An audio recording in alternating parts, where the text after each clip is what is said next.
tell my son, who's 15, just do something that makes you different from others. That's so important in life, especially when there's so much vanilla and noise around it. So that would be professionally. Personally, your wife wins every time. Yeah, so learn that early on. There you have it, viewers. Sage-like advice that even I follow.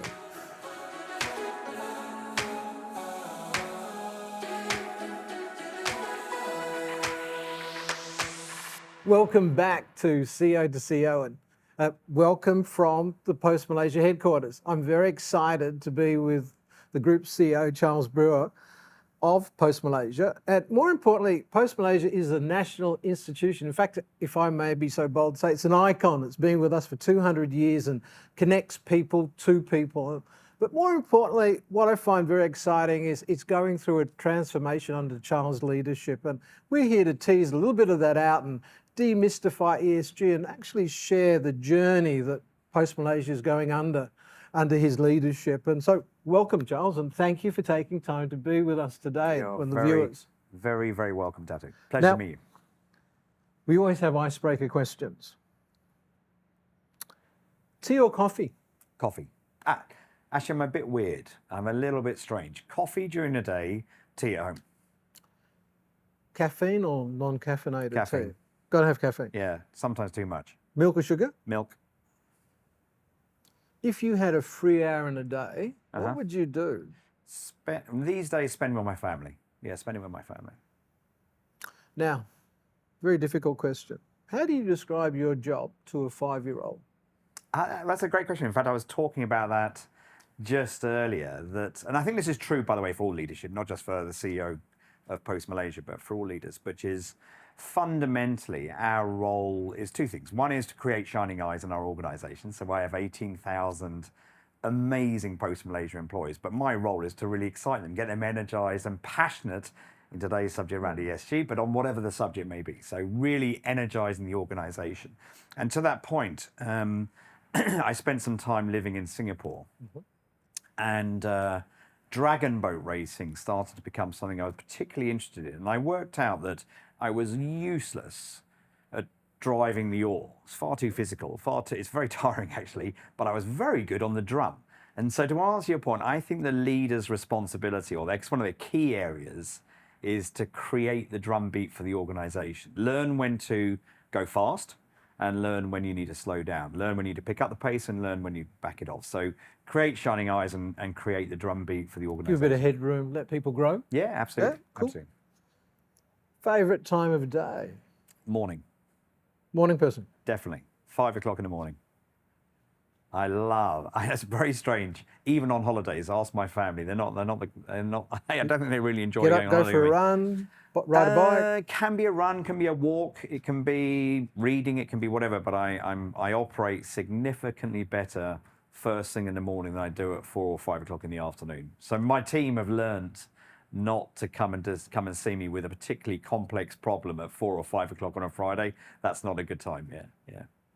Do you have to start the day with a little bit of physical exercise? I have to start the day with a coffee. Fair. But actually, no, I mean, to your point again, I think in life, sort of our sort of scenarios and priorities change. So to your question, yeah, I do. I like to either run or walk.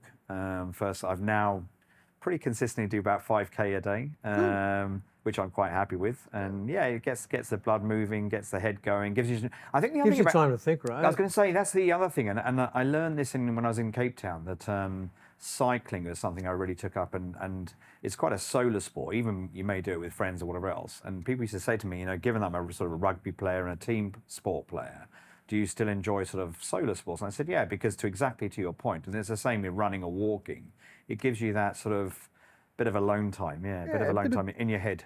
Yeah. So my team's aware of something I call morning musings. Yeah.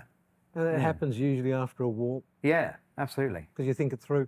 I even occasionally, and she's in here somewhere, Fiona and I go for walks first thing in the morning here around Chinatown and grab a coffee. Lovely. And I think those are sometimes the most productive sessions that we have because you're outside, getting a bit of sun, getting a bit of air, body's moving. So yeah, no, I agree with you. I think it's really important. Yeah, really important. Name 2 things, and don't be modest, you consider yourself to be very good at? What am I good at? What am I think energizing to the subject earlier. So professionally and personally. Professionally, I think energizing is something I'm fairly good at. From a personal perspective, a bit of empathy. My son follows in my footsteps too, which Excellent. my daughter not so much. But I think relatively high levels of empathy. So I can connect quite well with the cleaner, the courier, the postman, the CEO, the whoever. So generally speaking, I think those are probably two things I'm not You're too talking with people, not at people. people. Yeah. And on that theme, best example of community you've seen recently? Community. Yeah. It's not so recent, but I spent 4 years in Africa, and I had the pleasure of traveling around. There's 52 countries, and so I visited every single one, and some many times.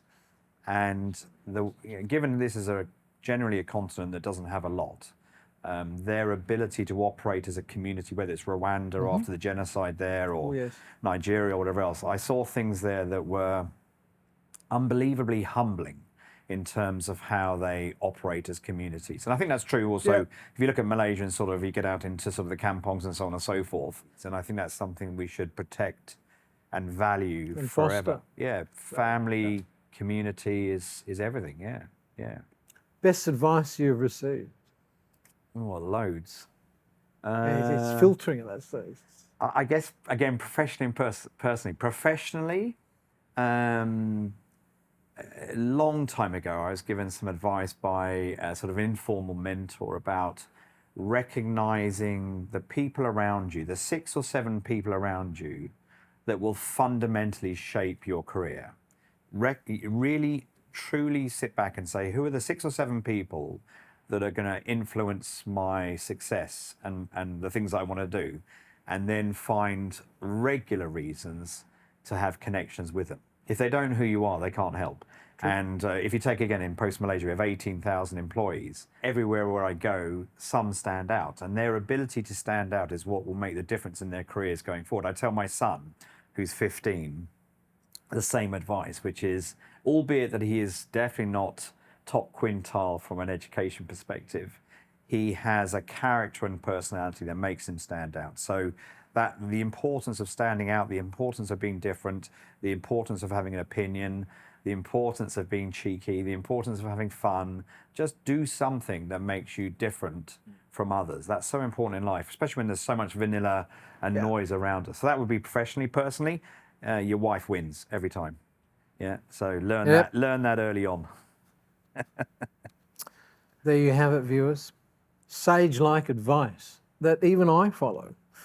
Now, getting back to the meat, if you like. Sure. You're appointed CEO in 2021. That's during COVID as well. Just at the end, just coming towards the end, as we transition out.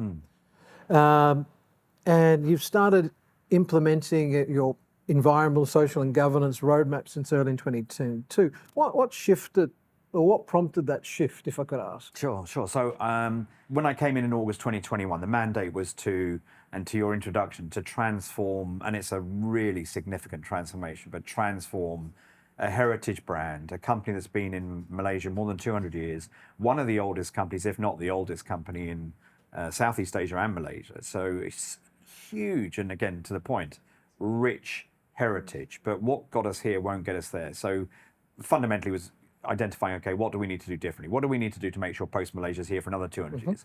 So spent the first sort of 2 or 3 months really immersing myself with customers, employees, stakeholders, board members, anybody and everyone that could tell me a bit about what's going on in Malaysia and what's happening in the market. Now, the story of postal operators is not so different from country to country, so that part not so needed. And from that sort of reflection, that sort of discussion, we then created our strategy, which we're still very busy executing. But at the center of that strategy were 2 things that perhaps the board didn't see as particularly obvious when we first came in. One was culture. So, if you're transforming an organization, a key piece of that is thinking about, okay, what's the culture of the company? What culture is required in order for us to be successful going forward? And the second piece to your question was sustainability. And to your question on why sustainability? I guess for three primary reasons. First one is that, personally, I'm passionate about having a tomorrow, Yep. and if you look at Malaysia again and, what makes Malaysia an amazing country, a lot of it is under threat because of what's happening with global warming and so on and so forth. So personally, I felt it really, really relevant that Post Malaysia, as part of its transformation, does good to do well. I mean, we're not alone in that. Many other companies besides. Secondly, and this one was, I think, slightly less obvious, is that our people, our employees, and again, many companies are talking about this, so it's a bit of a poster statement, but I think employees today and certainly tomorrow are looking for more than just employment. They're looking for purpose. What is the organization? And our purpose is all about building trust to connect Malaysians and businesses for a better tomorrow. And the key piece there, a better tomorrow. So if we want to be a better tomorrow, we want to be a better organization, clearly doing the right thing from an environmental perspective is pretty critical. 25%, 27% of CO2 emissions in Malaysia come from the transportation sector. So we play our part in that, yeah? So packaging and so on and so forth, with the boom of e-commerce, has a big component to it. So I think the second piece is that our employees are expecting a different post-Malaysia. And the third piece, which again, I think was the one that certainly from my CFO perspective, when his head did a 180, when I told him we were going to embark on a sustainability strategy, is it can be good for your P&L. And that's obviously with Post Malaysia's fiscal challenges is really, really, really important. And, sort of give you a couple of examples. We have 6 work streams, solar panels being one. Every time we put solar panels on a building, we're saving money. Not only are we doing all the things that we're doing for our people and our employees and ticking that box, not only are we doing right for the planet and so on and so forth, but we're also improving our P&L. So across those 3 Ps, that was the reason we chose to embark. And one last point, which is spoken about often, I think a little less relevant in Malaysia today, but will become relevant, is our customers will expect it. They will expect it. So, if you're GlaxoSmithKline, or if you're Sanofi, or if you're a small e-commerce seller, over time, more and more, your expectation of your supplier will be that you are ticking the box in terms of scope 1, 2, and 3, and particularly for them, scope 3. So I think, and again, that's very relevant in Europe, very relevant in North America, and my personal belief is that will become more and more relevant in Malaysia. So as much as we're probably a little bit ahead of the curve on that front, that's a good place to be. Have you seen the tipping point, Charles? Because that's a really interesting point I want to tease out, because I've often said companies are very simple organisms. Make profit, do. Yeah. Don't make profit, don't do. And so clearly the message, viewers, is you can make sustainability work. Absolutely. For your bottom line. As Charles had the conversation with his CFO, you've got to break it up into parts. But the other piece is the customer's customer wants it. Yeah. And that gets back to that first point I made, that if it makes profit, we should do more of it. But clearly, Post Malaysia is ahead of the curve. Yeah. In your journey.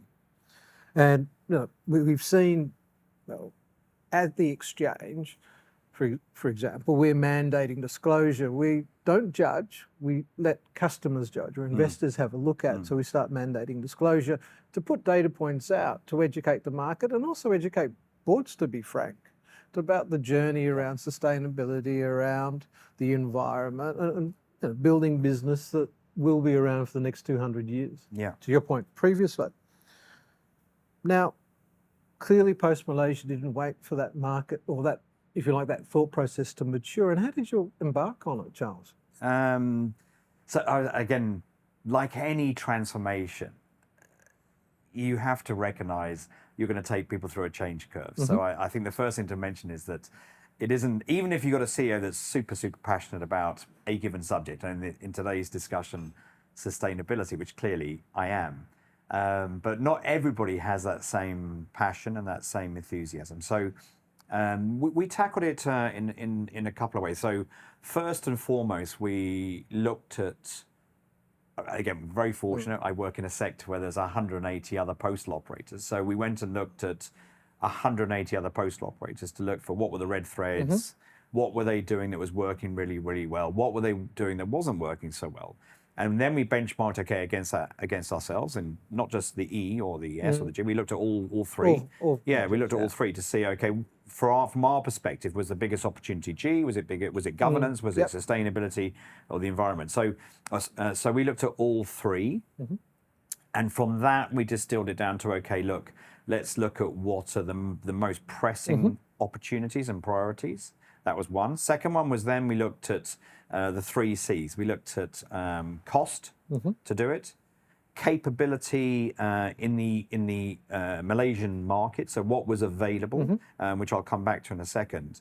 And then lastly was the capacity of the organization. That's really important. And again, for those watching this, and I reference this at many conferences where I speak about the same, you may want to be many things, but you have to look at the capacity of your organization. And again, specifically with POS Malaysia, with all of the things that we're doing to transform the organization, we asked ourselves, does the organization have the capacity, for example, to transform its entire fleet from ICE to electric? That's not small. It's a really big piece of work.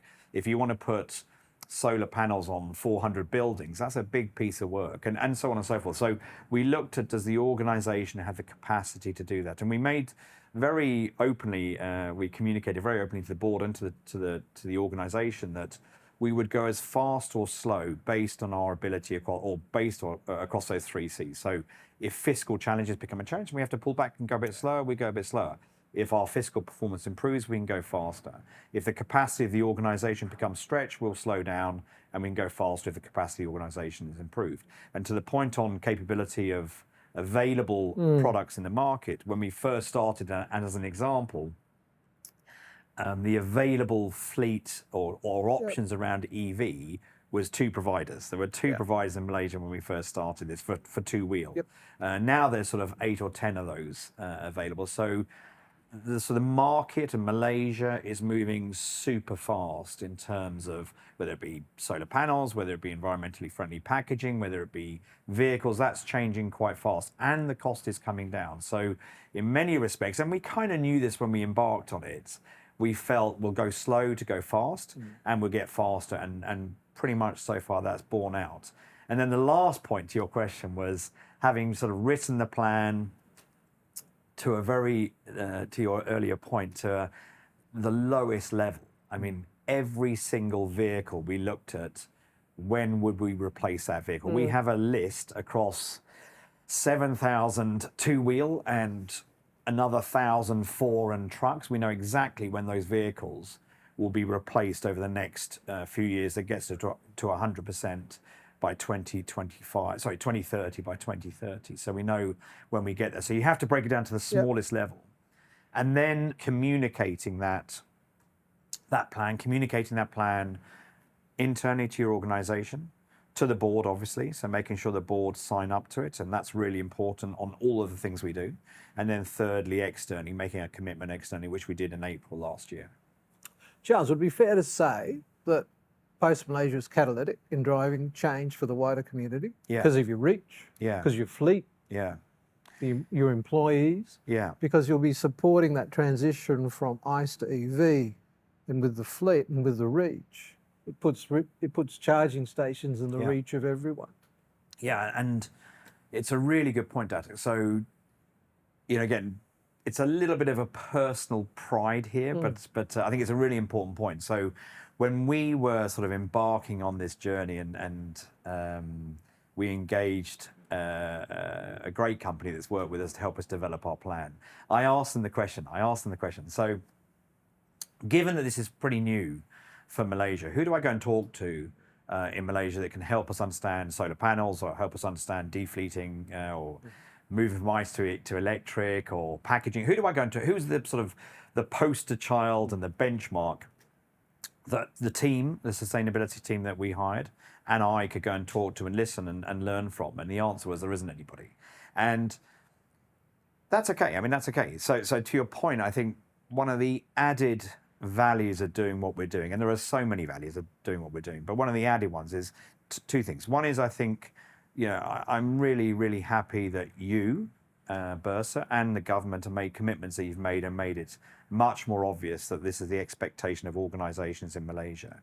But you and the government need lighthouse examples. I think you need to have the ability to, when you're standing on stage or talking about this with other companies or new companies that are just listed, and you talk to them about the requirements, who can they go and talk to? The answer is they can now come and talk to POS Malaysia. I think it's so important in any, whether you talk about diversity or whether you talk about ESG or digital transformation, any of these sort of major sort of movements that are going on globally, that there are lighthouse examples in the country that people can look to and say, okay, I can follow that path. I think that's really, really important. And secondly, when we were sort of starting out and embarking on this and looking for people that had that experience, of course, because it's fairly embryonic, if not completely embryonic in Malaysia, that experience wasn't necessarily here. And I have a really amazing team in Sustain. They work so hard at doing what we're doing.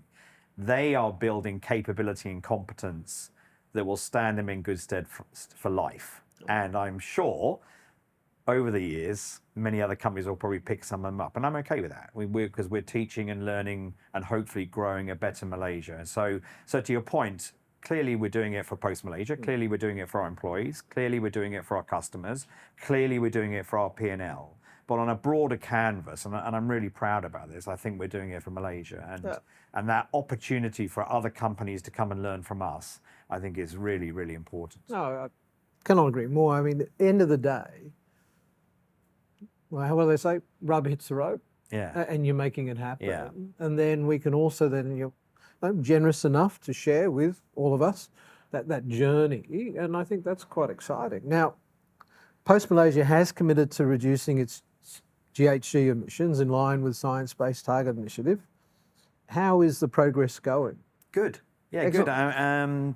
As with all things, there are ups and downs, but generally speaking, going really, really well. So, as we have 6 work streams under sustainability. The one that probably gets the most coverage and most press is sort of the transition of our fleet from ICE to EV. And so we have about 6,500 bikes on the road, and we have about, as I mentioned earlier, about 1,000 four-wheel and trucks. And so as we sit here today, we're up to about 200 two-wheel EVs.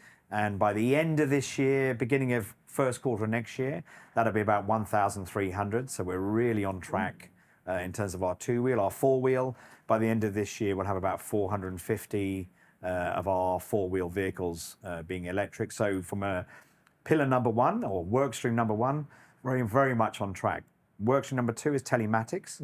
So with the remainder of our fleet, we're using tech and digital to become better stewards of how we use those vehicles. So, we did the same thing in Canada, and there's a ridiculous amount of CO2 produced from vehicles idling. So if you're sitting at traffic lights or parked outside a building and you leave the engine running in this country for air conditioning, that's throwing out CO2 by the bucket load. So we use telematics to operate our existing fleet a little bit better, but also create a safer environment. So we look at driving speeds, cornering, all sorts of other things that we can improve the safety of our drive. So it ticks 2 boxes, which is really fantastic. So that's going really, really well. Third one is packaging, and you can see here. So my head of marketing nearly had a heart failure when I spoke to her and said, we're going to remove all the colour from our bags and stuff like that.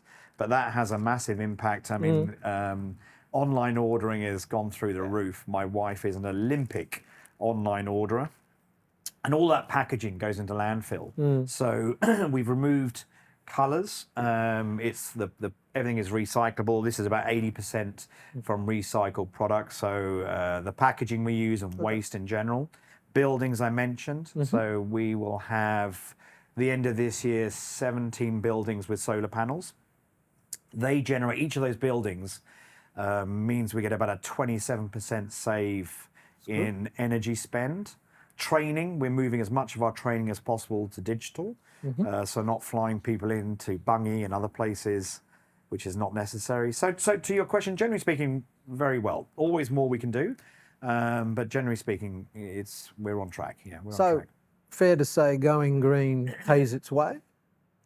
Like I said earlier, we don't do, and we just can't afford to. We don't do anything that doesn't tick those 3 C's. So it has to tick the cost bucket too. So this costs less. Yep. This costs less. Our vehicles cost less. Total cost of ownership of an electric vehicle is less than an ICE vehicle, so that's less. Ooh. Solar panels saves us money. So, like I said earlier, it's good for our people, good for the planet, and good for the P&L. Excellent. Waste management, clearly, we've touched on it, Yeah. recyclable, but it is a very large organisation, Yeah. Charles. How do we approach it? What are we doing? It's a bit. Because it'll be a challenge, right? Yeah, it is. Depending on which activity you look at, it's a bit of push-pull. And I'll tell you, and again, for your viewers, a slightly amusing story. I learned this about 8 or 10 years ago. I was in Silicon Valley, and one of the one of the founders of Facebook, who's no longer with Facebook, was telling the story, and it was a great story. He was telling the story about how Mark Zuckerberg was trying to convince his developers that to make Facebook fantastic, they needed to make it mobile friendly. So this is the early days of mobile phones and so on and so forth. And no matter how much he tried to convince people that the developers should do all of their development on mobile phones, they still went back to their PCs and would sit there every day working away on their PCs. So this gentleman was telling us this story that the tipping point for them was he came in one weekend and removed all of the PCs. And so when the developers came in on Monday morning, they had no choice. They had to go and work and do all the development on mobile phones. And that was their tipping point of how they moved Facebook. If you remember the early days of Facebook, it was pretty clunky and the UX was really quite terrible. How they moved it at a rapid rate from that to what it is today. And so, not that I'm Mark Zuckerberg, I just want to be clear, but I took a leaf out of his book when we were going through, to your point about waste and how much we contribute. We were printing paper like it's no one's business. And one of the work streams obviously was about how do we reduce that, both in our retail points. We have 631 retail points, 1.5 million unique customers coming in every month. We have 18,000 people. So that you can imagine the print, I think it was 7,000 trees a quarter or a month we were basically destroying. And so we went through that same sort of experience of convincing people that we should probably try and print less. And that was one of the things we really wanted to focus on, that we were going to change our behaviors, change processes, digitalize where we could. But over 3 or 4 or 5 months, it was really taking quite some effort. So learning from my experience with Facebook, we didn't quite do the same thing and come in at weekends, but during the night we sneaked all the photocopiers out. Really? Bar a couple, which some departments just cannot get off it, and remove them. So to your question, it's a bit of push and pull. Yeah. You have to, and I think that's a really good point that, again, being asked it Bit many of dynamic tension. a little bit, a little bit. And, it's like ripping the plaster off. Yeah. There's that initial pain. And when we did this, by the way, and we removed photocopies, I can assure you, there was quite a lot of noise from various functions and departments. But within days and weeks, it was gone. Your habits change and you learn to operate in a different way. So again, I guess for people who are sort of embarking on ESG and sustainability, their journey, you have to excite and energize. You definitely have to explain the why. The why is critical. So why are we doing this to everybody? But sometimes you need to strip the plaster and just make bold decisions that you're going to do things differently than you've done before. Yes, there's a little bit of pain. Yes, there's a little bit of risk, but for the better good of the organization and where you want to head to. So to answer your question, a bit of push and pull. Yeah. I want to pick up on the why, because I think that's really important, because POS Malaysia's reached about connecting people. So trust is fundamental. Yeah. How do we, in your, drawing on your broad experience, Charles, managing stakeholders, varied stakeholders. Yeah.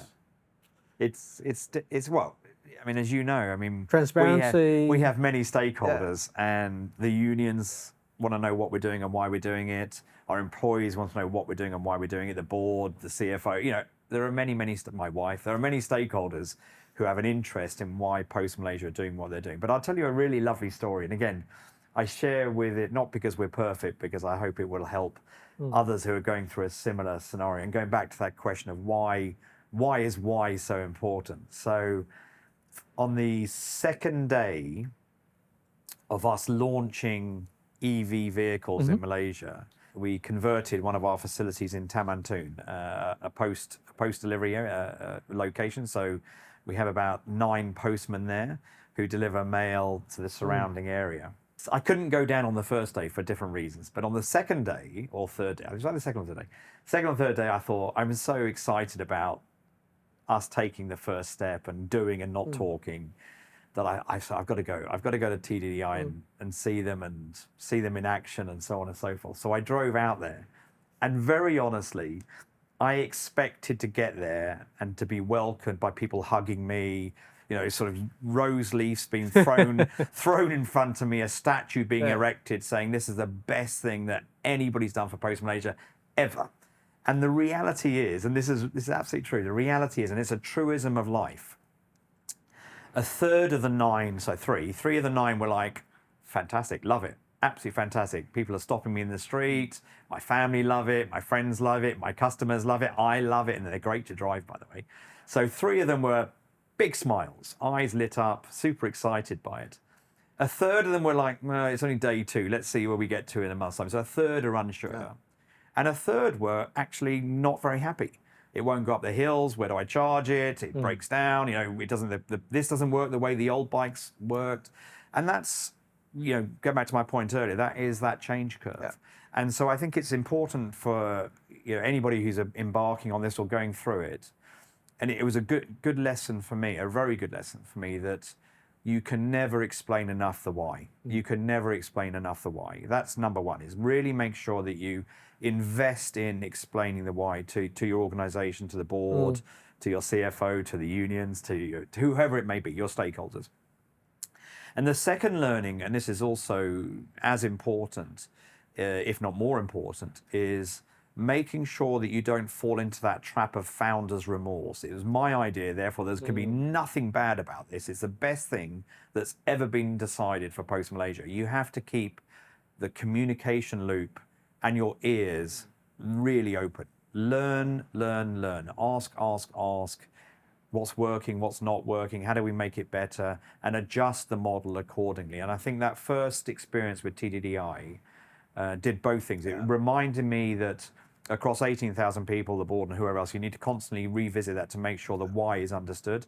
And the second thing is to make sure you keep that communication loop really open, so that you, from the lowest level, you hear up what's good and what they like about it, and also what's not good. And I'll just end that story with the sort of the 180 transition that Post Malaysia has made. So in the very, very early days of our sustainability roadmap and execution, that experience at TDDI was kind of repeated pretty much at virtually every location where we were rolling out these change programs. You know, third happy, third not sure, and a third unhappy, and lots of questions. I bring it full circle to about 3 or 4 months ago. I was in Malacca, at our location in Malacca, and I walked in, and a courier who's been with Post Malaysia for about 22 years, I've seen him many times, he came running over and he said, "Hey Charles, how are you?" I said, "Great, thanks." Talked a bit of football, as you always do, and he said, "Can I ask something?" I said, "Sure." He said, "When do I get my van?" And I went, "It's happened. The transition has happened." When you start to get that feedback, people asking, "Hey, when can I be part of it?" then you know you're on the other side of that learning curve, where people have bought hit the tipping in. point. Exactly. So the why is super important. Keeping the feedback loop open, celebrate the successes, be prepared to learn from what doesn't work and change and adapt, and then move forward at pace here. Now, I want to ask a personal question. Sure. Why do we do what we do as CEOs? Why do we do what we do as CEOs? Is it legacy? Impact? I mean, I genuinely love doing what I do. We were talking about this yesterday, coincidentally. And I genuinely love, and I love it because as much as it is stressful, I mean, you know that, as being in the role you're in, and it comes with an element of stress. We have 18,000 people we're in charge of, we're responsible for, to create a great tomorrow. So I think you know, and logistics has such a wonderful, I mean, again, for those who are not in logistics, I think it's super sexy and super fun. But we have this amazing ability to connect people and businesses in Malaysia and internationally, which is something to be incredibly proud of. To your question though, and linked to sustainability, Yeah, I think personally it's a bit about that. It's a bit. I really hope that in 200 years' time, and clearly I won't be around, nor will you, Dad, that somebody somewhere says, well, 200 years ago, we're here because 200 years ago people were brave enough To pivot. to make the right decisions and pivot. Yeah, and so I think that's a little bit personally self-serving, but I hope Well, that for the right reasons, Charles. I think so, yeah, but I think it's, to your it's just opening around remarks, profit. 200 years old, an amazing company, every single city, every town, every village, every river, every lake, every mountain. We really have something to be very proud of. Let's hope in 200 years, because of the decisions we're making today, that POS Malaysia is equally something to be proud of. Oh, well, thank you. Our time together is drawing to a close, but what I call it, the elevator pitch. Make it real for our viewers. What can we do to make and embed sustainability in what we do? I mean, I always have the case in point, please buy wisely, because when we vote with our wallets, we CEOs tend to listen, but that's my pitch for today. Charles, what are your thoughts? I think the number one is to just do it. To steal the phrase from another company that we all know, you just got to do it. If you look at what's happening around the world from a climate perspective, it's horrific. I mean, it's horrific. Just 2 or 3 days ago, we had that storm that came through Bursa, ripping out trees. So, I think this has moved well away from a nice to have to an absolute must have. So my advice and thoughts and elevator pitch to anybody is, please do it. It's our responsibility to make a difference. Time's running out, because the longer we wait, the worse things are going to get. Yeah, I think so. And the effort required to fix it is more. I think so. Ounce of prevention, pound of cure. So thank you for joining us today. And more importantly, thank you, Charles. You're very welcome. It's a pleasure. Thank you.